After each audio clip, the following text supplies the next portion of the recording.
बिस्मिल्लाहिर्रहमानिर्रहीम अल्लाहुम्मा सल्ली वसल्लिम अला नबीना मुहम्मदिन। अस्सलाम वालेकुम व्यूवर्स, कैसे हैं आप सब? अल्लाह ताला से दुआ है अल्लाह ताला हमेशा हम सबको अपनी रहमत के साए में रखे, आमीन सुम्मा आमीन।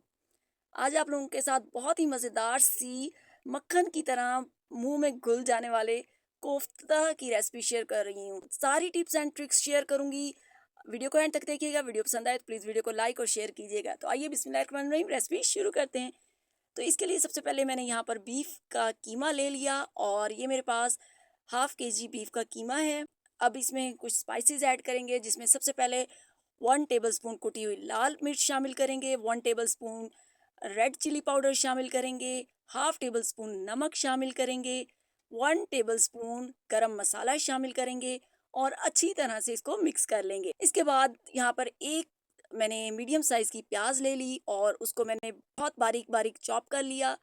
3 से 4 अदद हरी मिर्चें चॉप कर ली और 1 टेबलस्पून इसमें भुने चने का पाउडर शामिल कर दिया। सारी चीज़ों को कीमे में मिक्स कर देना है। 1 टेबलस्पून आपने धनिया पाउडर शामिल करना है, 1 टीस्पून जिंजर गार्लिक पेस्ट शामिल करना है, अच्छी तरह से मिक्स करना है और आपने इसके कोफ्ते बना लेने हैं। कोफ्ते आपके क्रैक नहीं होने चाहिए। ये देखिए इस तरह से स्मूथ आपने कोफ्ते बनाकर आपने रेडी कर लेने हैं।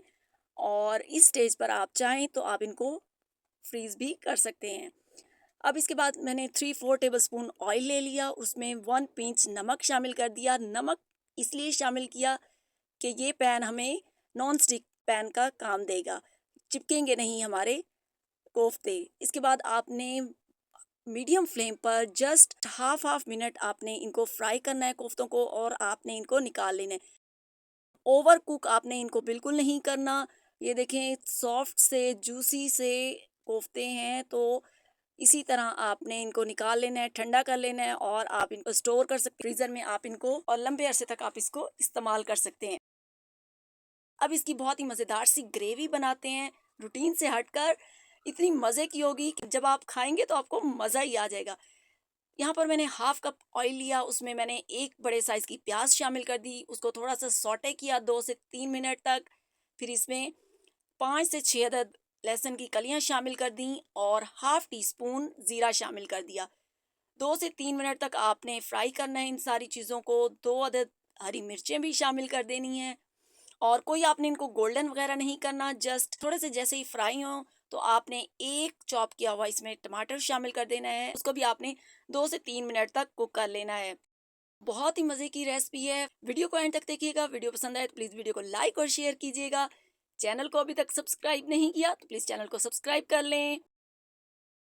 ये देखें 3 से 4 मिनट तक मैंने इनको फ्राई किया। फ्राई करने के बाद आपने इसको निकाल लेना है। सारा प्याज टमाटर वाले मिक्सचर को अच्छे से आपने इसको ब्लेंड कर लेना है।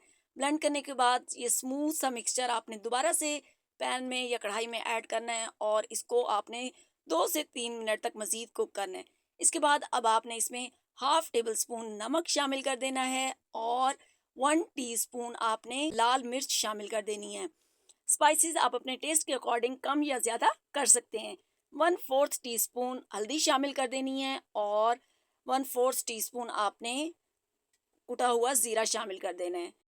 4 से 5 मिनट तक आपने बहुत अच्छे से ग्रेवी को कुक करना है और उसके बाद 1 टेबलस्पून आपने इसमें कुटा हुआ धनिया भी शामिल कर देना है। ये देखें ग्रेवी काफ़ी अच्छे से कुक हो चुकी है और ऑयल भी सेपरेट होना शुरू हो चुका है।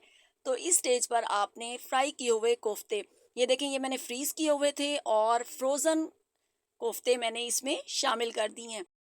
आपने अच्छी तरह से कोफ्तों को ग्रेवी में मिक्स कर लेना है। कोई आपको टेंशन नहीं होगी, ना तो आपके कोफ्ते टूटेंगे ना बिखरेंगे।